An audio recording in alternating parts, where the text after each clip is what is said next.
This is the fourth high retention music breakdown, and in this one, I'm gonna do it a little differently. So one, we've basically covered hip hop so far, and this one we are gonna cover a pop beat. I wanna show you guys how the same principles apply, and you'll start to see like the same music that works for BeatStars and YouTube like concepts come up over and over. Also, I don't have this one like with the near perfect breakdown, but what I wanna do is kind of like do the process of breaking it down and how I think about these things. Kind of do it live so you guys can kind of figure out how I approach these things in the first place so that you can do that yourself, because I think that's super valuable. If you only have the 4 ideas that I broke down, you're pretty limited, but once you understand how to do this, just the amount of thought that goes into it, you can do this yourself with any piece of music, and I like highly recommend it because all this information is out there for you. You just have to go put in the effort to go get it. Okay, so yeah, let's talk about the beat we're going to break down today. It's an amazing beat. It's by Mantra. I believe I think it's just produced by Mantra. And the reason I wanted to do this one is because I've seen it posted on 3 different YouTube channels, and it's gotten tens of thousands of views, if not more, on every single YouTube channel. And that just to me proves that like if you do these right things, you could post it on like 4 different channels and it would blow up. So the music is just on point. So let's give it a listen real quick. Just a quick overview, bird's eye view of this.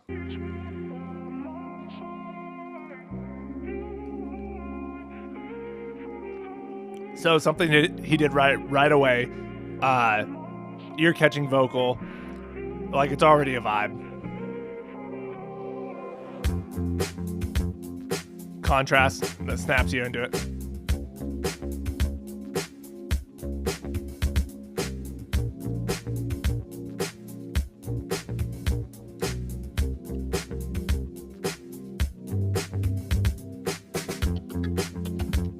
Variety. Already have 3 major changes at 40 seconds in. You can have it more high paced like this if the changes are like worth it, if that makes sense. Another change.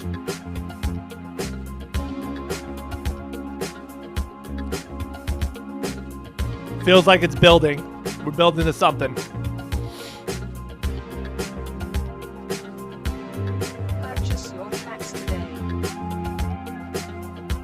Another change, that vocal comes in, but the first time we've heard it pitched an octave up.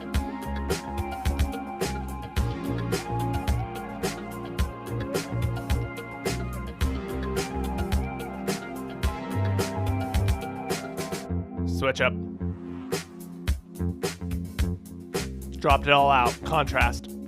Big to little. To keep it simple. Great thumbnail too. Eye-catching. Cars work, explosions work.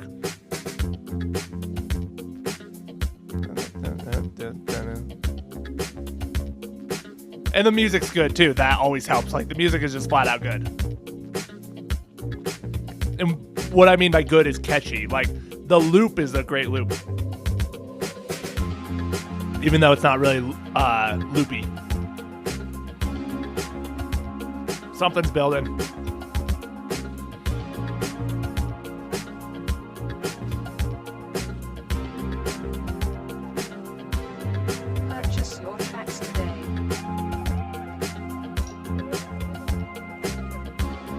So kind of around here is where I would probably expect your average listener to maybe bounce.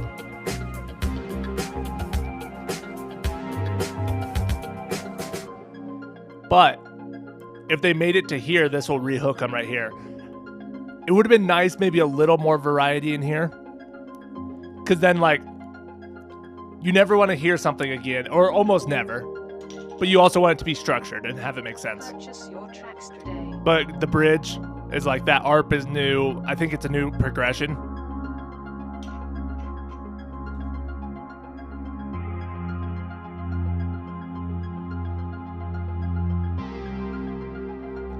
I definitely think that's a new chord.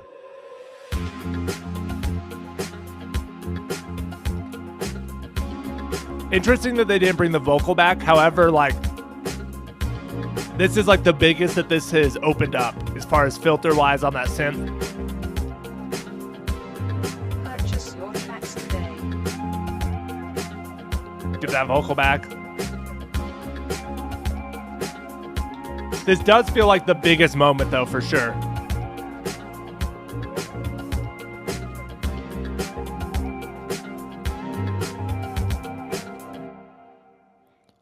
and that's just done. That would have kept people hooked for quite a while. So one quick thing I want to point out is, okay, where'd the vocal come from? This is on waves.com, which is a super dope website.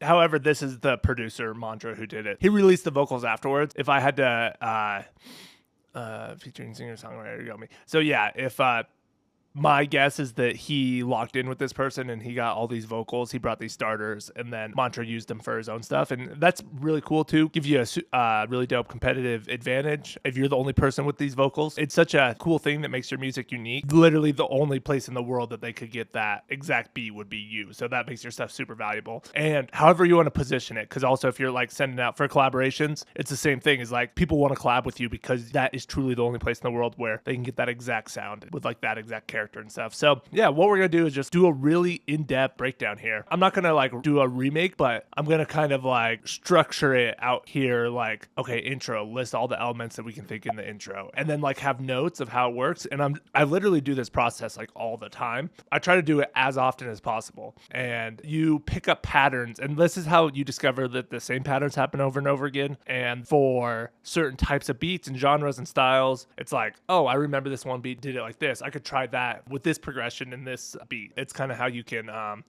learn all this stuff. And one thing I haven't been saying on the other breakdowns, the first breakdown was like a cinematic hip hop beat. The second breakdown was like a left field alternative hip hop beat. The third one I did on my own was like, I'd say like gospel R&B influenced beat, like modern beat that like could be like Drake or J. Cole. And then this one is just a weekend dark funk pop, Dua Lipa as well. So just want to categorize all those because it's really important to do that because that's how your customer thinks. Yeah, let's start. Okay, so intro, what do we got here? Intro. So we got 8 bars of the intro.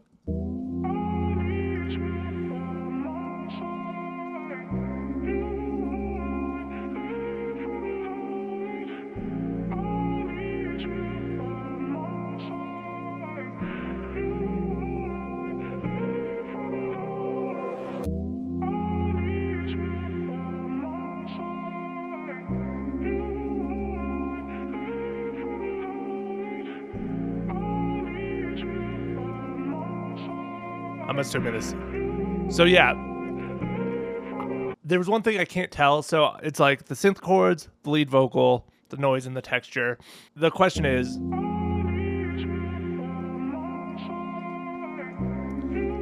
like, what are those synth chords emulating keys? It's not like brass or strings. That definitely sounds like some sort of like Rhodes type vibe, but with like chorus on it. And then the question is there a synth bass, or is he potentially playing the low end of the chord? And then a lot of times to figure out the progression, I'll just do something like. And then I'm kind of listening for the synth bass as well. Kind of sounds like it, but also it could just be the left hand on the piano. Like, you know, if you play a piano and you play the left hand an octave or two down, then it'll have that bass note. So if it's an F minor 1, minor 1,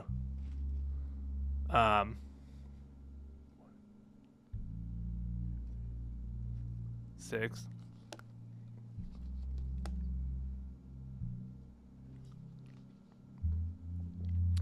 I think it's a 1, 6,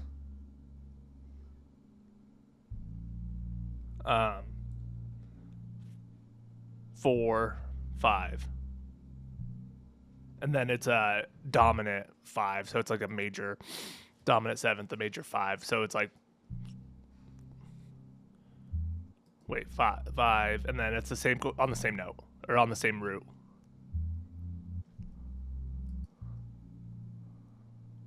Boom. It changes right there, yeah, and then just goes back to the 1, which would make a lot of sense. So, kind of interesting progression. Let me make sure that it's a 6. So 1, 2, 3, 4, 5, 6. Yeah, it's a 1, 6, 4, 5, dominant 5, in minor. So that's a progression. Yeah, and you can figure that out by the root note. And then, so I'm going to say no synth bass. I have a personal rule. It's always simpler than you think. I'm going to say no synth bass because if I'm on the fence about it. And then verse 1A. Like the first beat drop. Let's see what we got here. So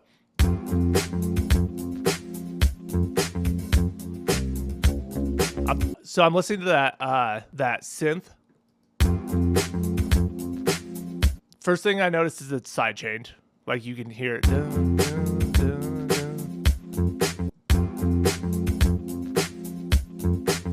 dun. Especially right there, you can hear it. So let's.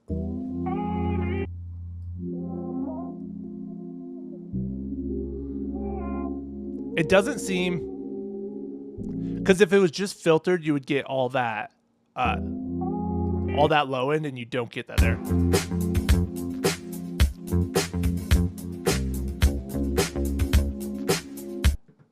You know what? It's either possible that there's a synth bass that then dropped out, or he's not playing the lower octave there. So there is a switch up of some sort. It just depends on how it's done. Both ways would probably accomplish it. So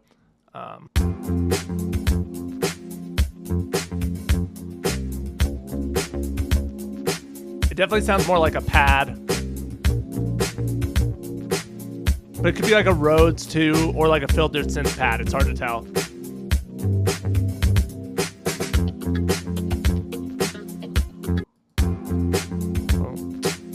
Boom, boom, boom. So funk bass, boom, boom, boom, boom, boom, boom, boom, boom, boom.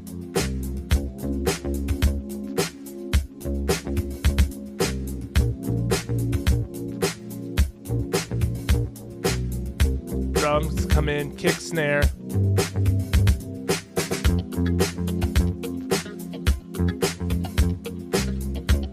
Let's see.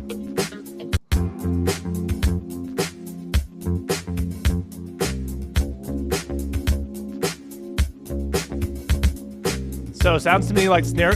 So kick, and it's like a cool like boom pop. It's like a pop pattern, but then it's got like some little bounces and syncopation in that, and then pop, boom, pop, boom, pop, ba-boom, boom, pop, ba-boom, pop, boom, pop, ba-boom, boom, pop. So yeah, and kick, snare, clap, hi-hat, open hat.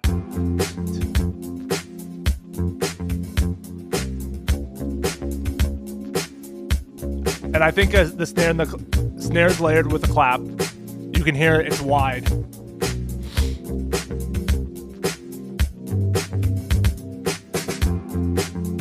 And then the funk bass is like played on 16th notes. You can't see because I bet my face is in the way, but I set the grid to 1/16. So like in between each quarter note there will be 4, and then so you can see that's on a half note. That hits on a 16th note right there.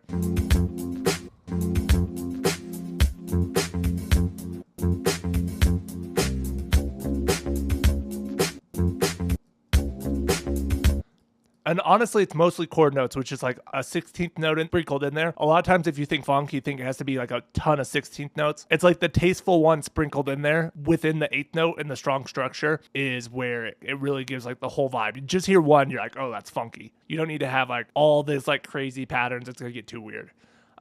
Really cool like drum texture, like the organic drums, like...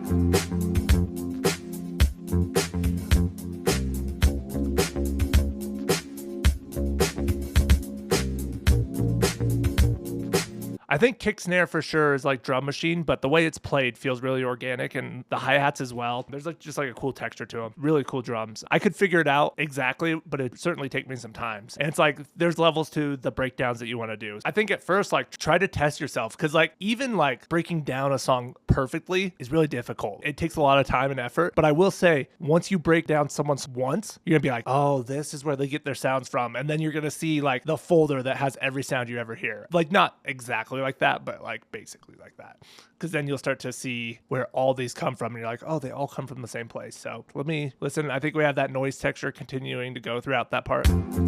I think that's it, so let me listen.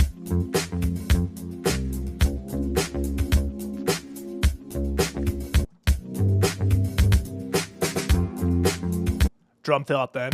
Pop, boom, pop, pop, pop, boom, pop, pop, pop. Yep. That's like a cool arrangement thing, so cool thing to like notice. But let's go verse 1B. I think it's gonna be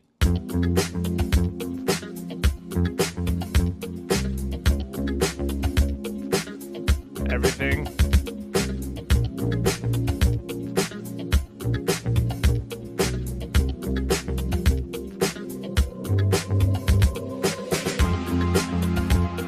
So I think it's everything from verse 1A, and now it has this single note funk guitar. And if you're not sure what that is, just YouTube single note funk guitar, and then you'll be like, oh, that's it. So it's just funk played with like, I don't have a pick, but like muted, and then like,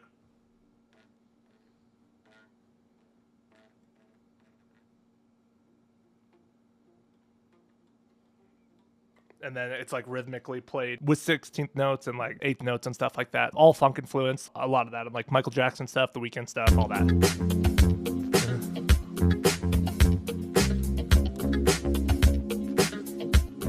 And it's almost like percussive and rhythmic. It's like, it's not.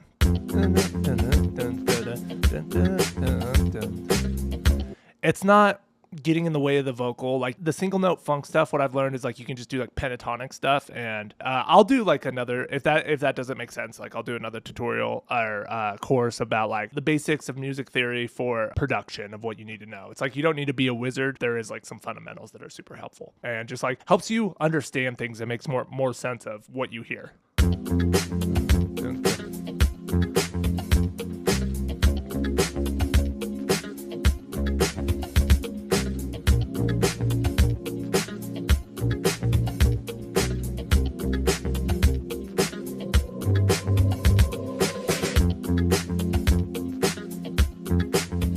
That vocal riser is just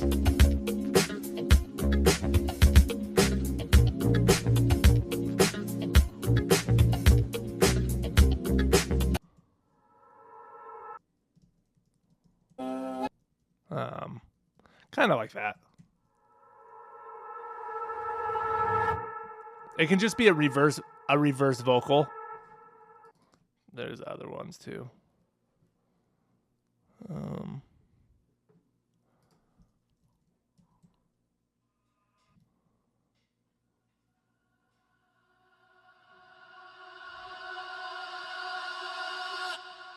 And all that is like a regular vocal with a long reverb tail. I'll break it down real quick. You take a regular vocal of just making like a single note, like a sound, like ah or something, and then you put a long reverb tail on it. Then you bounce it and you put it like either entirely like 100% wet on reverb or like 80% or something, or like super high. So it has that long reverb tail, bounce it and just reverse it. And then it's like, and then it's a reverse reverb tail into whatever like drop you want.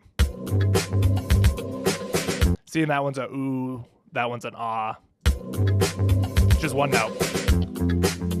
You could do that with like an Omnisphere VST as well, so. Or you could do it with a real vocal. Like you could just take a splice vocal and do that as well, so you can do that however. All right, let's go pre-hook.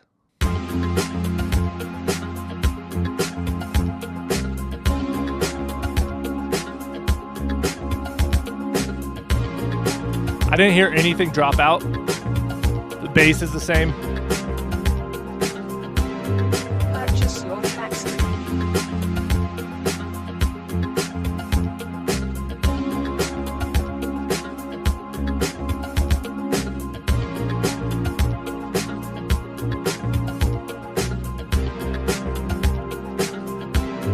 Purchase your tracks today.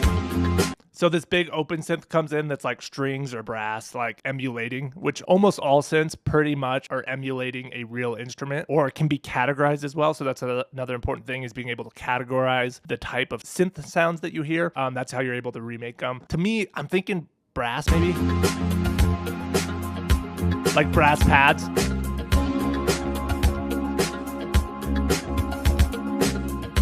It's over the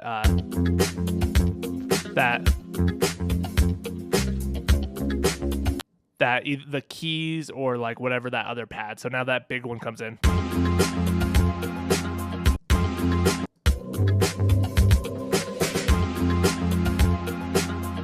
There's a white noise impact as well. You can hear it. Pretty subtle, but yeah.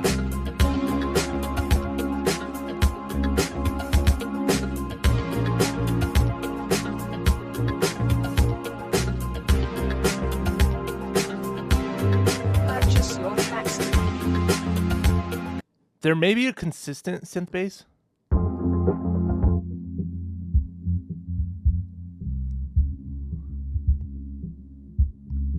That's hard to tell.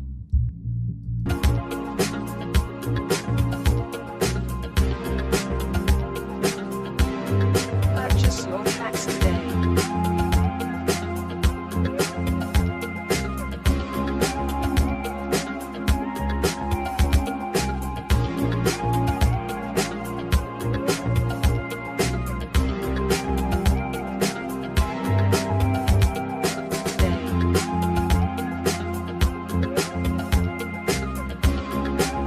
So, same as the pre-hook, but the lead vocal comes in an octave up. Purchase your tracks today. And a note that's interesting is I bet, so with each pre-hook to hook section, I think that synth is going to be opened up even more. So, I think, so that one it's for sure opened up the most, like that brass synth that I was talking about. There's probably almost no minimal filter on it.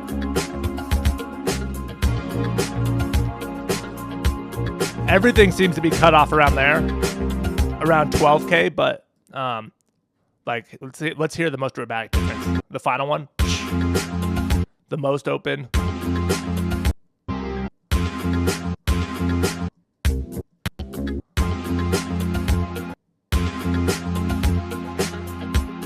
Maybe that white noise is throwing me off. So let's find it.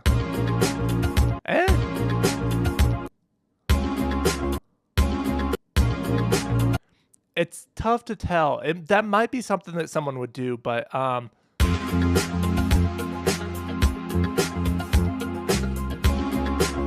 feel like something's opened up in there. It's a little buried, so that's interesting. Let's go to verse 2A. So, and then also even on like this first like breakdown, just like to give you guys like how I do like the breakdowns for the other ones and just to learn and then like apply the stuff into my own production in a unique way, not in a biting, like ripping way, but like figure out what the principles are because they learn these principles from someone else. I'll go through this rundown and then I'll be like, okay, I got like 80% on the first time. Okay, let me do another rundown. Maybe I get 90% of it right. And then it just like that last 10% is going to be like the hardest to like really dial in. So, and then at that point, you just got to decide if it's worth it. Like, do I need to know every single detail? I think it's important for you to be able to do it sometimes, but you don't need to do it every time. If you're just trying to learn drums or something for that day, just learn the drums. All right, let's see.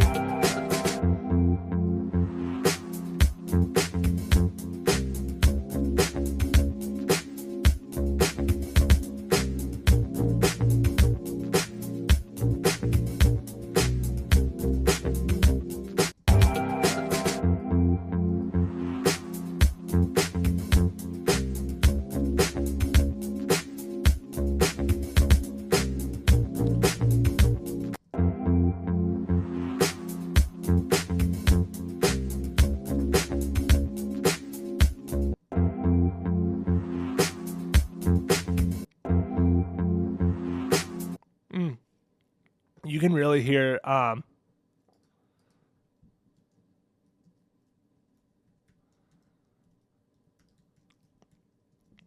can really hear that sidechain pad clearly right here. So, and then as you break it down, you get clues for the rest of the beat. Yeah.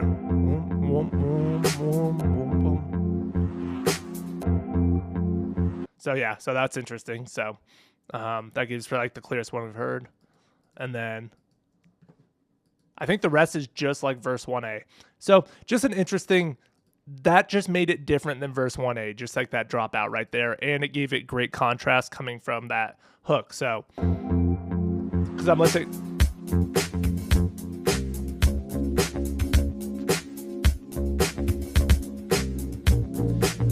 Because I think this section of verse 1A and verse 2A are exactly the same. Yeah, identical.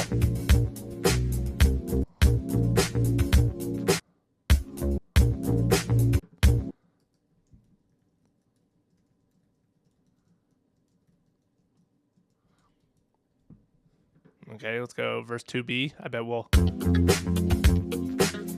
These may be identical. Let's see if I can copy and paste and nothing changes.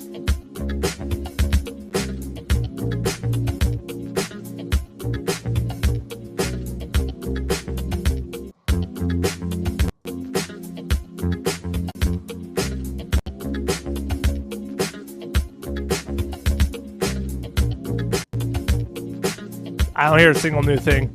That might have been an opportunity. That may have been an opportunity to add some variety.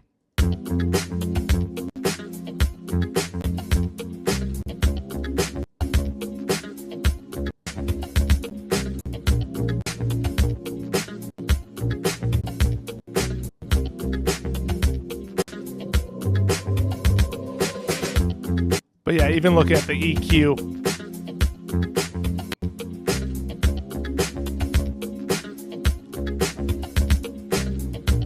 so it still worked really well, but like there could have been some sort of transition here, or like this melody that was only there for a transition melody or effect, or like just something to make it different would have been a good idea. And not being judgmental, because I've made that mistake as well. As you saw in the breakdown of my own, I'm like, on the second half, I'm like, I really had an opportunity to make it better. It could have pushed me like that 10 seconds, 15 seconds more watch time, which then when YouTube was like figuring out who to recommend, it would have been like, well, this one did a little better. It held it 1% stronger. We should recommend that one. Very good beat, but opportunity for improvement, in my opinion, there. Verse 2. Same as verse 1B. Identical.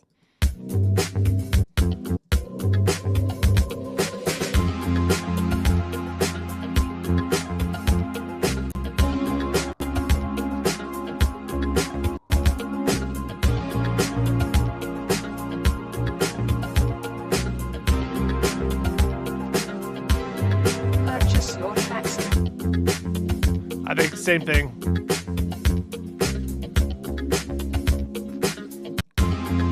The only question here is it more opened up, like that brass synth? So pre-hook 1, pre-hook 2. I don't know.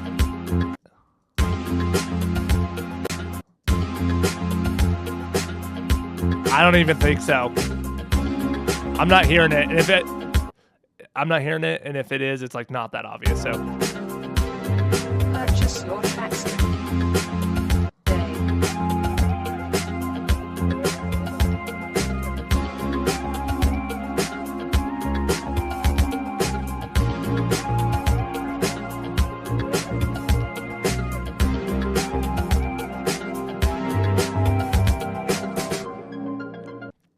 So I think an interesting thing to notice is with mine and this one, yeah, they did great views. Mine did good sales, and I'm sure this one did great sales. It's got a ton of BeatStars plays. So no, the first two we looked at were about 1 million views, and these ones are about 60 to 70,000. The ones that were 60 to 70,000, I noticed that both of them, and I just made this realization, have an opportunity for improvement with the watch time and pushing it. It's like, I think the core ideas are just as good on all of them, but this one has like the opportunity to even be higher retention music. I think that is the difference. Like the first Producer X and Just Dan did a phenomenal job of like, I never heard the same part twice, except maybe on the Producer X verses, but then I heard something new. And then with Just Dan, I never heard the same part twice. With Mine and Mantras, I heard the same part twice. And I really think like, if we would have had that uniqueness continuing out through the second half of the song, to be real, like we just took the easy route and copy and pasted, I think we'd be looking at million view beats here. And I really think that's the difference. Like that 5 to 10% is just going to put you over the edge competitively in like YouTube's favor. So I think that's a really important thing to notice. But yeah, I think that's identical, by the way.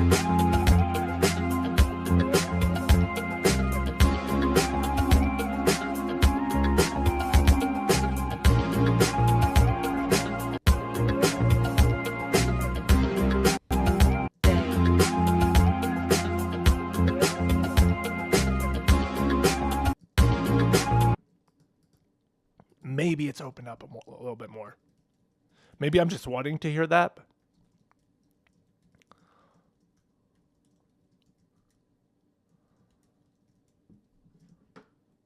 But yeah. It does sound different to me.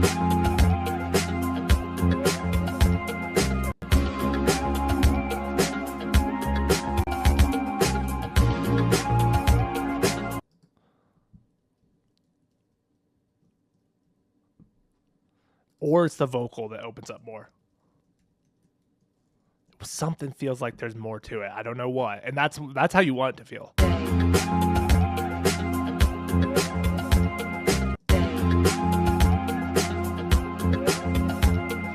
I think it's the vocal.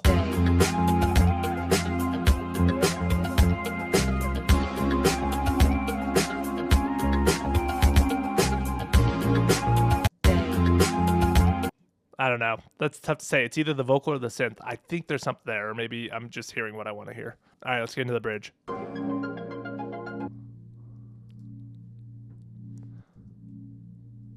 B flat, so that.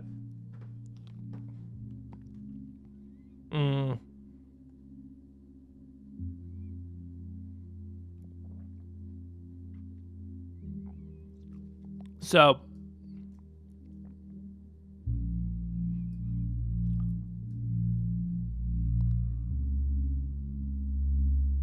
that is different, a different chord progression. And it's interesting. I think you can see this start to build up. Like, I think it's the low end of the chord. So maybe he had a filter automated like this, and it's slowly going. That'd be a cool technique to kind of give some variety. But for sure, that B flat as the bass note is not the same as that F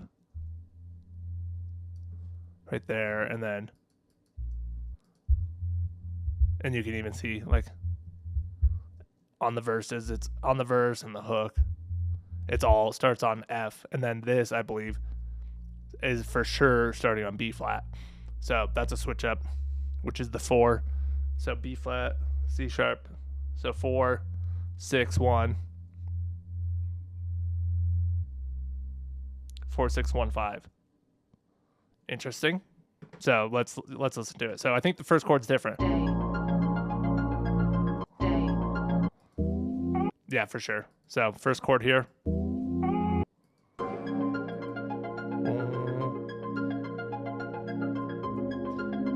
I think that's the only thing that changes though.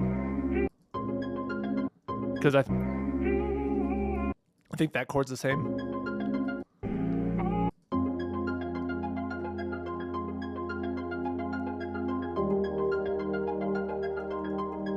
Purchase your tracks today. But definitely it goes more pop here. Like, it doesn't have that dominant 5th chord that has, like, right. So the chord change right here. Boom, boom, boom. It's only 4 chords and the rest is 5 chords. So let's see. And that one's just more straightforward, I think. Like 1, 2, 3, 4. Reverse vocal.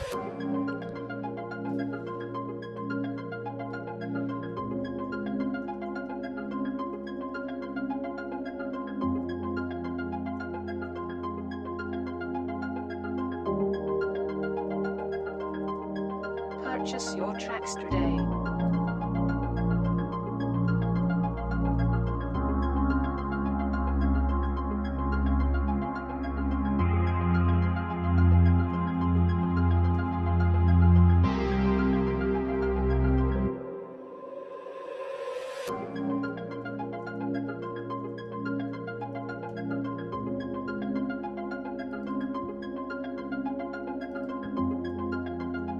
I think you can hear it, like, Purchase your tracks today.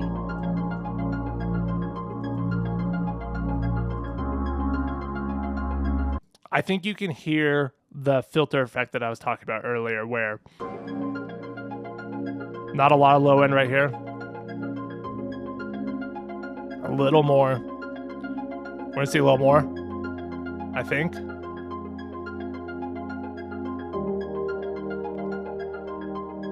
Purchase your tracks today. No, I take it back. There's just no synth bass. I think this looks thicker because like bass frequencies take up more physical room and more like I'm trying to think of how to compare this. So on a hi-hat at negative 20 dB is going to sound way louder than a kick at negative 20 dB because like the low end is like less audible. So it has to take up more physical audio space for it to be audible. So like your kick will be at -2, but it might sound comparable to the hi-hat volume level wise. I think just like this is the progression, the chord progression. I think as it moves down, it picks up more low frequencies just because of the voicings on the piano, if that makes sense, or the voicings on the synth. And so that's where that comes from, is like that build up, and you can see that it gets louder over time. I thought it was like some sort of filter effect, but it's just the voicings. The only difference is like here's the straightforward bridge synth chords, and then here's a synth bass that comes in. So that big, and that's perfect example of what I'm talking about. Of like that synth bass is such a dramatic difference. If you saw like a synth effect on the high end or something like that, you wouldn't see that much of a dramatic difference. So Purchase your tracks today. and we're building up.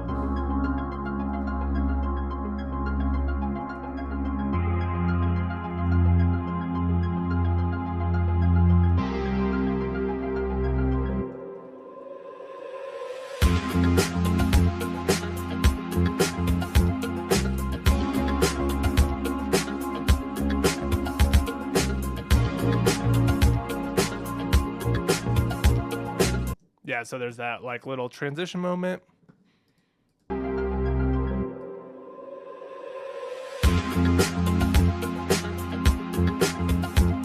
And that feels like the biggest impact, and I can't tell if it's because it is different. So like what if we switched out the hook? So I just copy and pasted the second hook.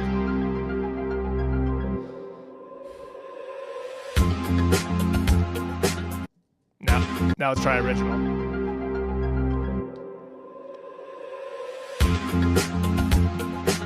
It might sound the same. So really, what he did here that was super dope is in this bridge, brand new progression. It's such a good way to rehook. Brand new progression, brand new like sound selection, like that ARP is completely new. And it's a good progression. It like feels like it's constantly building.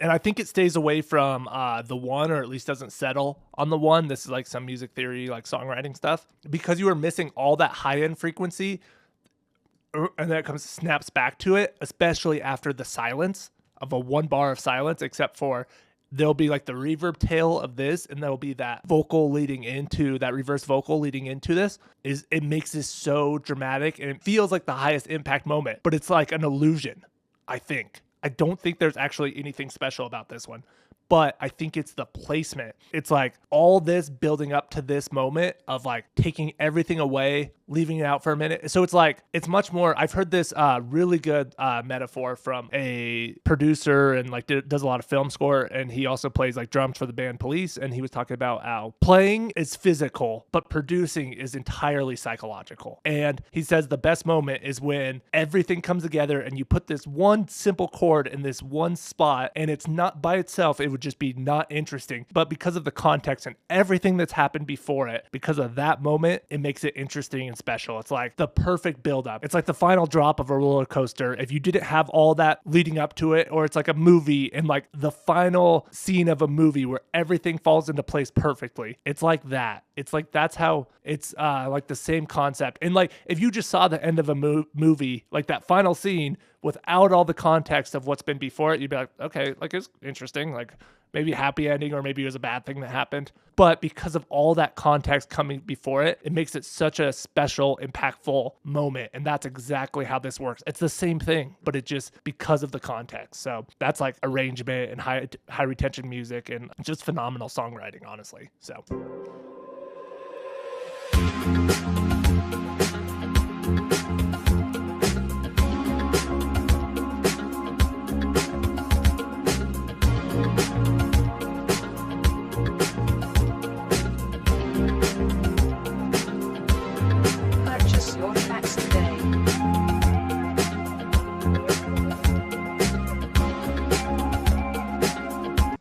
maybe the vocal is the most unfiltered, and maybe not. Maybe it's just like perception. Even if I know what's going on, I still have a hard time getting fooled by it because like that's how the human mind interprets music. So.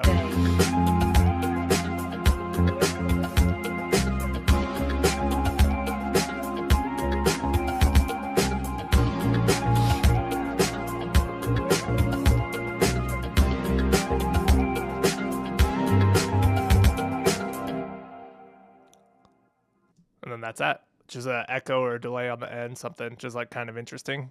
I think that's the whole breakdown. And yeah, like that's the important part. It's important to do those like bird's eye view breakdowns. And you can see that it's like, yeah, I can get more into like minute details, but right now it's like, it's fairly simple once you kind of see the structure and you label and you organize it. So like where you know, when you know where the vocals come from and all that. So this is like a dark pop funk type beat. They sell pretty well. Cover that in the Marcus video. But yeah, I think that's like kind of the mindset you should go into breaking down the music. And it's honestly pretty fun. It's something I love to do. And I try to do it as often as possible. And that's like everything is laid out for you if you're looking for it. It takes effort to go and look for it, but you can go and figure out everything just from breaking it down. I don't like I'm going to contradict some things here because I am teaching you how to do it. Unless I'm talking to the person who did it, I like generally don't want to have someone tell me how it works. I want to get my ear good enough that I can go and figure out how it works myself. You can discover unlimited any piece of music you can do this to. You could do this with a Michael Jackson song. You could do this with like a trap beat. You could do it with any piece of music. You can basically dissect it and get your own breakdowns like for anything and figure it out. And that's when your ear is like,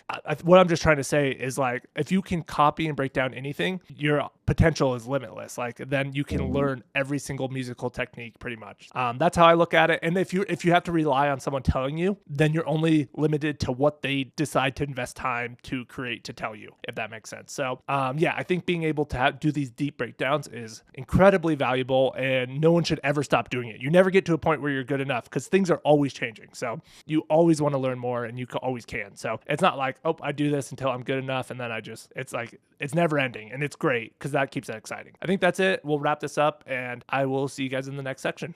Peace.